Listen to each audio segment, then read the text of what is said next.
excited too. The computer actually turned on today. That's amazing. The technology turning on is crazy. So I got a question. I got two questions from 13:4. 3. The others kind of like a similar. Yeah. All right. Let's look at number 6. This is section 13:4, number 6. And this says, the turbojet flies 50 mile an hour faster than a superprop plane. So the turbojet, 50 mile an hour faster than a superprop plane. I'll just call it a P since it looks better than my S. If a turbojet goes 2,000 miles in 3 hours less time, then blah, blah, blah. Okay, let's start making a little table so I can keep track of all this stuff. Some of you guys have tried this problem yet or not, but it breaks up into two things pretty automatically. It's two different planes, right? So I know I'll call this first one the turbojet, and I'll call this one the superprop plane.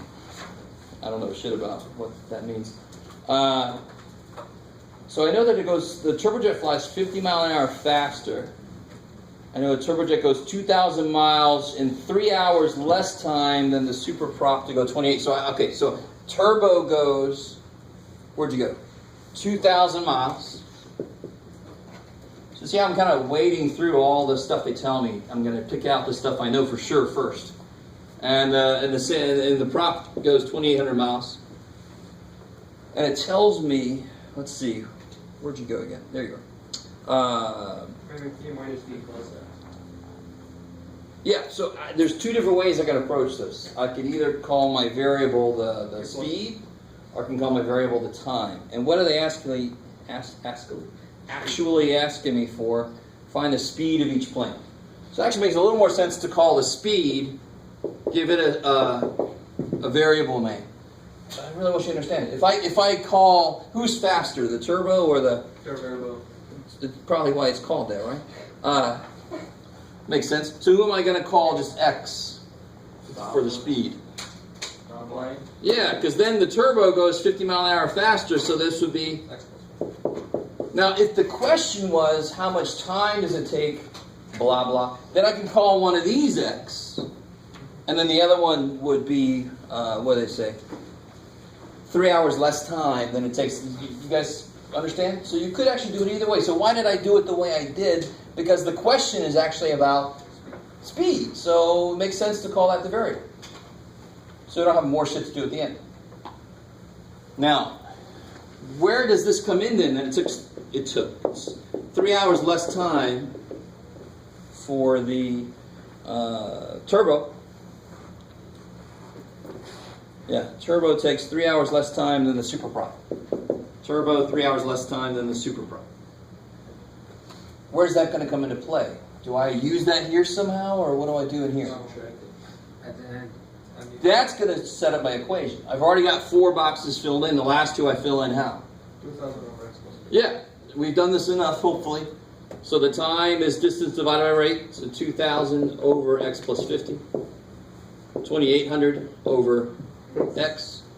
And now I just use that relationship. There's the time for the turbo plane. There's the time for the superprop plane. Right? So 2,000 over X plus 50. So see, yeah, the turbo took 3 hours less than the the turbo took 3 hours less than the prop plane. Did you guys see that? No, I say maybe because I'm not in your head. You can answer it. Do you guys see that? Does that make? Now I know math. I've lived math most of my life. So when I see this is a sentence to me. That's why it's not that difficult for me to translate because I can just see. I know this language, and that does say the turbo plane's time. That's the turbo plane's time. That's the math name for the turbo plane's time. The turbo plane's time was 3 hours less than the prop plane's time. That's a sentence to me. All right, good. Maybe. See, now I can see it. And then how do I solve this? I'm not going to solve it, but you tell me how. Yeah, LCD, so you give this guy X, this guy X plus 50, and this guy gets everything. He needs everything. Poor little dude. So you can kill the bottoms. Okay, I'll let you finish that off. Is that cool? Whoever asked the question? Okay. Alright. I have problem with like just 3 hours less than. Oh yeah, because it feels like it gives you almost too much information, but one of those sets up the equation, and the other one I use in here. I really don't know if you guys get this. I could have used these if I called, let's see, turbo was 3 hours less than the prop. So if I'll call this guy T, this would be T minus 3. And then I could have put 2,000 over T minus 3 here.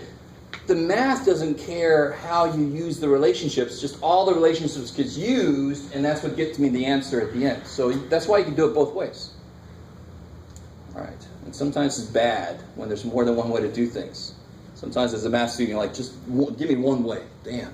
So I know exactly what to do. Let's see. So that should help you with number 9, hopefully. And then number 56. Oh yeah, this is awesome. All right, this is freaky. All right, I'm not going to get too much into physics, but there was a problem in one of my classes where my teacher was Swiss, and every other word out of his mouth was the F word. He's basically, you ever heard of somebody with a short fuse? I always said his fuse was all burnt into the bomb. He was just always, if you walked in later, just staring at you. I remember that. This is the guy that when you turn the paper and you would look at it and go, oh. So you try to run out of the room, but I always have to look back, and he's like, oh shit. Jeff, don't look. Sorry. So this problem is all about special relativity and Einstein and stuff, and what's really awesome is the reason that you can't go the speed of light is because the faster you go, the more massive you become. I don't mean you like start collecting stuff like the Thing from Fantastic Four. I mean you actually become more massive. The faster you go, if I was running close to the speed of light carrying a ladder, the ladder would look shorter. So one of the problems was how fast does Otto have to run into his barn carrying the ladder so the ladder will actually fit in the barn because the ladder was longer than the barn was. Because if I run at the right speed, it actually looks like it's shorter. I'm blowing your mind, maybe. I don't know. These are all freaky-ass physics stuff dealing with velocities we never approach. So it's not in our normal everyday experience. So how much of that do you actually have to understand? Not a damn thing of what I just said. This is not physics class, right? So it tells me an object with mass m0 and traveling velocity v. So here's what the mass actually is. That's what your mass actually is. And here is the adjustment for how fast you're going. So the closer you are to the speed of light. Now watch this. Now watch this. I want you guys to get this. If my velocity, you guys realize c is the same one from E equals mc squared. It's the speed of light. So that's what c is. C is the speed of light. So if I was actually going as fast as light is, my velocity would be c, right? Just to look at this for a second. Then this would be 1 minus c squared over c squared. What is that? What's c squared over c squared? 1. So what's 1 minus 1? 0. So what would my mass be? Yeah, and this is where it's a better thing to realize that it actually means infinite. When you divide by smaller and smaller, your result gets bigger and bigger, right? So when you divide by 0, your result is infinity. You would have infinite mass if you went the speed of light. So I don't think you want to do that. That's not good, right? You'd be happy. So this is why you can't go the speed of light, because it takes energy to move something. And if you're getting faster and faster and getting more and more massive, it takes more and more energy. Screw that. You can't do that shit. All right. So let's see. Solve the formula for C. That's all you got to do. So everything I just told you, I'm really sorry. You didn't have to know it, but I don't give a shit. I just want to tell you anyway. Solve this for C is the problem. Why does that kind of doubly suck? What's really sucks about if I said solve this for R? Why does that suck? It singly sucks because it's on the bottom. Why does it doubly suck? C is on the bottom of the bottom in the bottom. It's like two bottoms. You with me? It's in the bottom, but it's on the bottom in the bottom. That's Right? I don't want to. Right. So what the hell? What would I do here? What would be my first step here? Yeah, multiply by r squared, right? And then I could divide by f. So look, I do the exact same thing. I multiply by this whole thing. And then I divide by m. Do you guys see that? That's one of the most basic things you get from algebra if you're going to a science class, is that if you have a equals b over c, then c equals b over a. You just switch those. And of course that's true. What's 20 divided by 2? 10. What if I switch those? Is it still true? Yes. 20 divided by 10 is?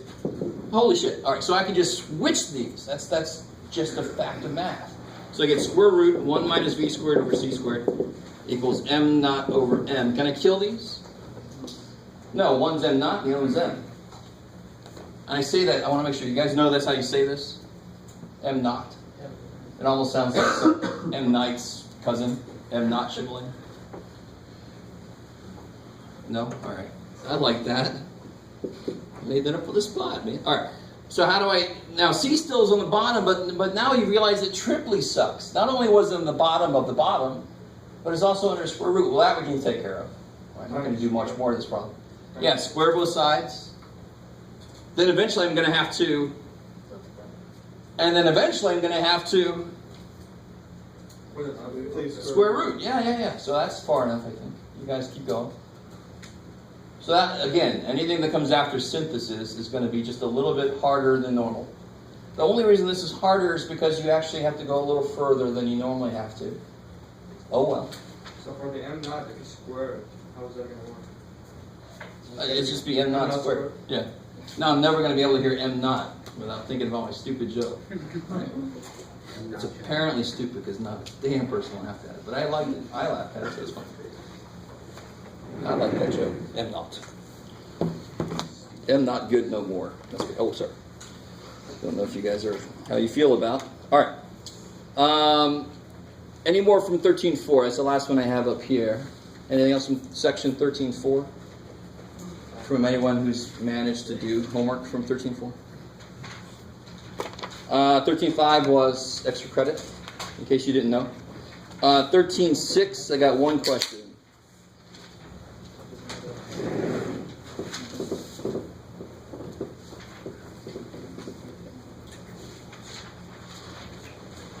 Let's see, 65, 13.6. Oh, cool. I like it. All right. So number 65, the instructions here says without graphing. So don't use a calculator, don't graph it by hand. Find the vertex, the axis of symmetry, and the maximum value. Vertex. Now what's funny, once you find the vertex, that is the... What? What's another way to look at the vertex? Not how you find it, but what's another way to look at it? What does it represent? Max or min. So once you find the vertex, you answer the second part of this question. Because the vertex, find the max or min. So once you find the vertex, you found the freaking max or min. We just got to talk about which piece of the vertex answers that question. And then it asks me what's the axis of symmetry. How many parts are there to a vertex? 2. It's a point, right? And 2, we're only talking about 2-dimensional graphs. Right? So there's only 2 parts to it. And the funny thing is, one part is one of these, and the other part is the other one. It's kind of nifty. All right, so what they give me is this.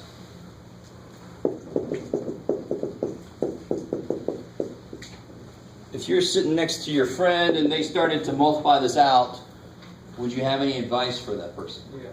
What would you tell that person? The vertex is like 8 instead. Yeah, you'd say, no, don't do that. No, stop, no. So, why is this a nice form for this to be in?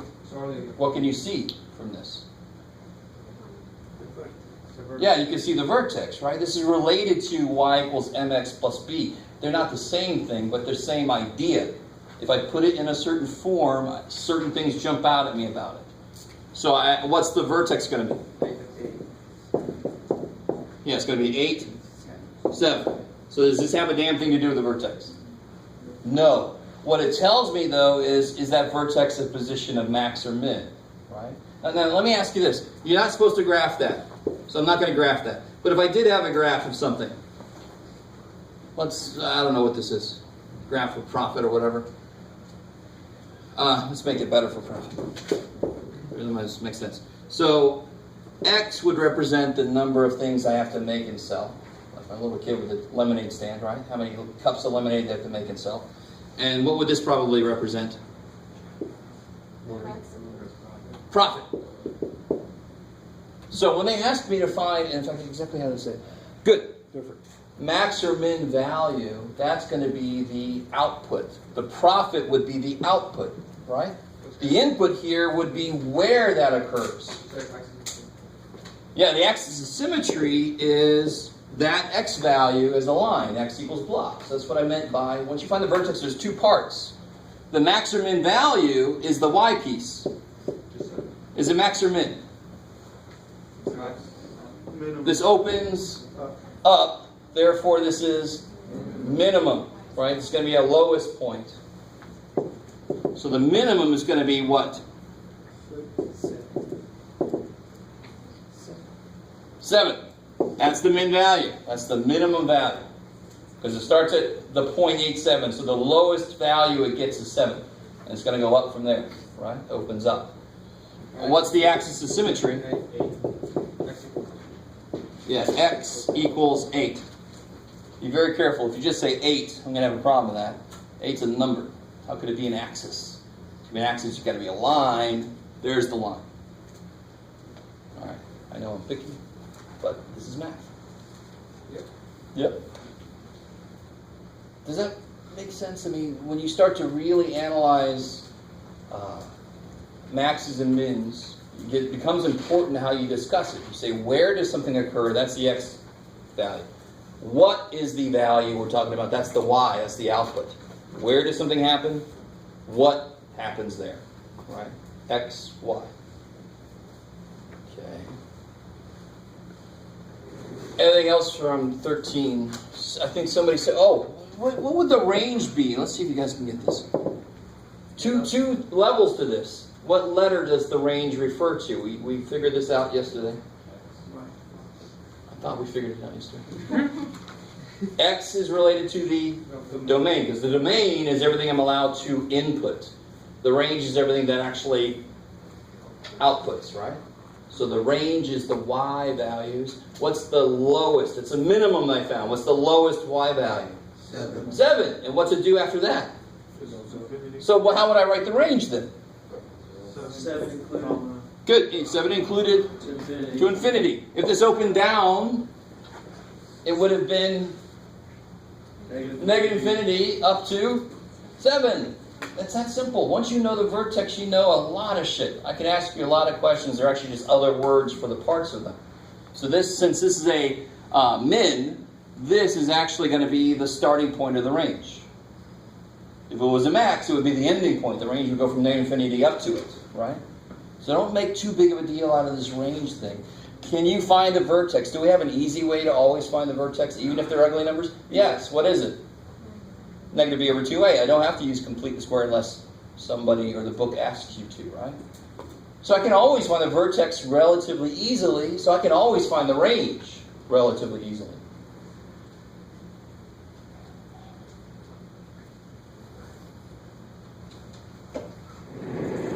Okay. So anything else from any homework that I didn't talk about? Guys are doing homework, right? That helps. That always helps. All right. All right. And it's up to you, though. All right. So what I want to do today, I'm going to finally shut the hell up for a little bit. I got a little something I want you guys to work on together. It's kind of a review of 13.6 through 13.8.